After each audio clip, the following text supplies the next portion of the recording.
Baiklah.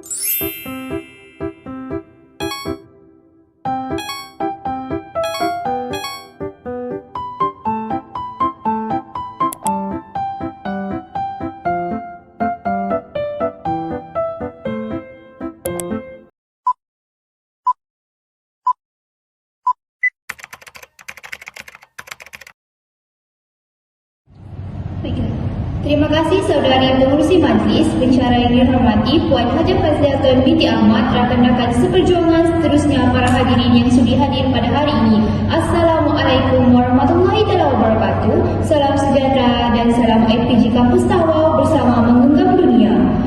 Berdirinya saya di sini bukanlah sekadar untuk bercakap kosong, tetapi adalah untuk memberikan kupasan tentang satu isu komunikasi dalam keterampilan berbahasa yang tidak asing lagi di Malaysia, iaitu isu media sosial. Baiklah, sebelum saya memulakan kupasan saya tentang isu ini, ingin saya menerangkan terlebih dahulu apa yang dimaksudkan dengan komunikasi. Komunikasi menurut Muhammad Jafri Hizwan 2018 ialah suatu proses penyampaian maklumat atau pesanan dari satu pihak kepada pihak yang lain. Komunikasi ini melibatkan dua, iaitu verbal dan juga non-verbal. Kedua-dua komunikasi ini adalah satu bentuk keterampilan berbahasa. Oleh yang demikian, penguasaan terhadap komunikasi ini adalah sangat penting agar penyampai dapat menyampaikan maklumat dengan sempurna dan berkesan serta lancar. Namun begitu, masih wujud isu dalam komunikasi yang perlu diatasi dengan segera untuk membentuk gaya keterampilan berbahasa yang menarik. Sidang hadirin sekalian, isu media sosial ini telah menjadi bualan hangat di Malaysia kerana penggunaannya yang saban hari semakin meningkat, terutama dalam kalangan anak muda kita di Malaysia. Internet World Stats of Record melaporkan bahawa 32,776,194 orang penduduk Malaysia seramai 29,1,765 ialah pengguna media sosial. Telah dicatatkan pada Jun 2021, hampir keseluruhan daripada pengguna ini melayari internet untuk melakukan interaksi dan hubungan secara atas talian. Selain faktor perkembangan teknologi, menurut Yahya juga, salah satu punca peningkatan penggunaan media sosial ini adalah kerana kawalan negara terhadap kebebasan atas talian. Terdapat berbagai jenis media sosial yang sering menjadi tumpuan rakyat Malaysia seperti Facebook, Twitter, Instagram, Snapchat dan sebagainya. Dan hampir kesemua aplikasi media sosial yang saya sebutkan tadi didominasi oleh pengguna yang bergelar remaja. Sidang Dewan sekalian, hal ini dapat dikaitkan dengan penggunaan bahasa rojak, bahasa singkatan, bahasa slangan dan dalam kalangan pengguna media sosial, menyebabkan komunikasi itu sukar difahami oleh setengah individu. Fenomena perkembangan media sosial telah banyak mempengaruhi cara anak muda berkomunikasi. Fenomena ini seperti penggunaan bahasa rojak dan perkataan-perkataan baharu yang tidak diiktiraf oleh Dewan Bahasa dan Pustaka semakin menular di platform media sosial.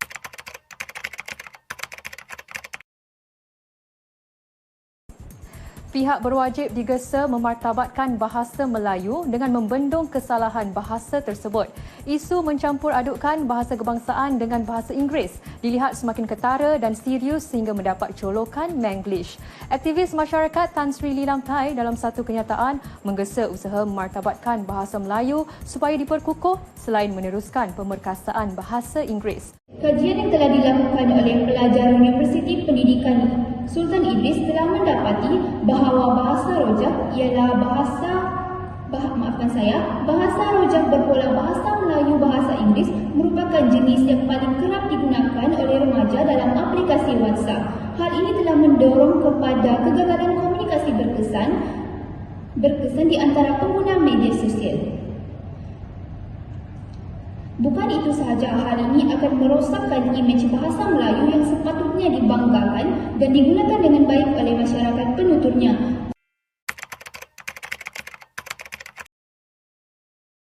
Selain itu, sidang hadirin sekalian, isu ini dapat dikaitkan dengan penggunaan bahasa kasar. Penggunaan bahasa kasar ini tidak dapat disangkal lagi penggunaannya dari dalam platform media sosial dalam kalangan warganet yang terdiri daripada kalangan anak muda. Warganet ini didefinisikan sebagai pengguna yang terlibat secara aktif dalam talian seperti Facebook, Twitter, Instagram dan sebagainya. Penggunaan media sosial tanpa sekatan ini telah memberi ruang dan peluang kepada pengguna mewujudkan trend bahasa kasar dalam komen yang diberikan.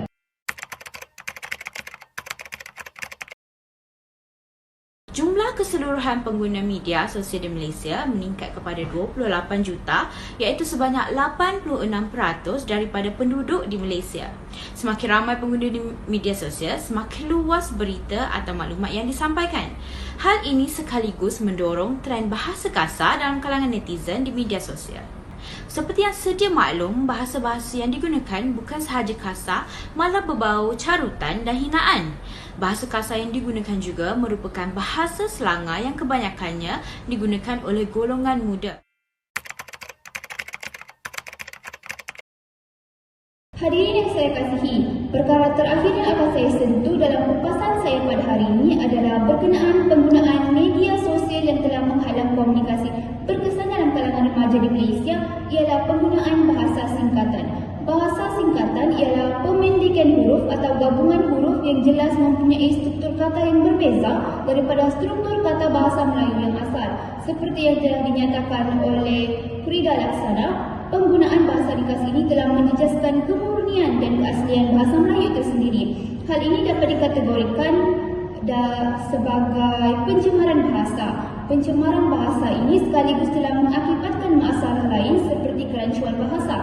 Rozali Rejab ada menjelaskan bahawasanya kerancuan bahasa ini adalah kekacauan, pencemaran, kesalahan dan kesilapan dalam penggunaan sesuatu bahasa. Kerancuan ini telah memberi kesan yang sangat dalam kepada bahasa Melayu selain menggagalkan proses komunikasi antara dua belah pihak. Pada dasarnya, penggunaan bahasa singkatan ini berlaku disebabkan kebebasan bersuara di media sosial. Seperti yang telah saya nyatakan tadi, penggunaan bahasa singkatan ini berlaku disebabkan oleh kebebasan telah diberikan oleh negara kepada para penggunanya. Sebagai negara yang mengamalkan sistem demokrasi, Malaysia telah memberikan kebebasan bersuara kepada rakyatnya. Konsep kebebasan bersuara ini diperuntukkan di bawah perkara 10(1)A Perlembagaan Persekutuan. Namun begitu, konsep ini telah disalah tafsir oleh setengah individu yang menganggap bahawa mereka bebas meluahkan pendapat walaupun cara yang digunakan itu salah. Begitu juga yang berlaku dalam penggunaan kata singkatan kerana penulis bebas menulis pandangan dalam bentuk yang diinginkan.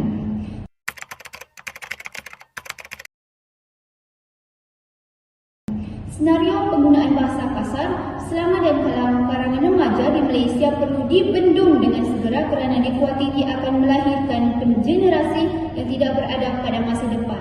Yang kuning itu budi, yang merah itu saga, yang baik itu budi, yang indah itu bahasa. Setiap masyarakat perlu didikan dan kesedaran dalam menggunakan media sosial agar mereka tidak mengambil kesempatan terhadap kebebasan penggunaan media sosial yang telah diberikan oleh negara kita. Jangan hanya slogan budi bahasa, budaya kita menjadi kenangan dalam masyarakat Malaysia pada suatu hari nanti. Bahasa cerminan budaya dan penyatuan bangsa. Bahasa itu sendiri merupakan salah satu kunci perpaduan dalam negara. Selaku warga negara yang bertanggungjawab, kita seharusnya berubah sejajar perkembangan peradaban manusia tanpa meninggalkan kesopanan dan budi pekerti kemelayuan kita. Nilai murni orang Melayu tidak sepatutnya lenyap dan hilang ditelan oleh kepesatan teknologi.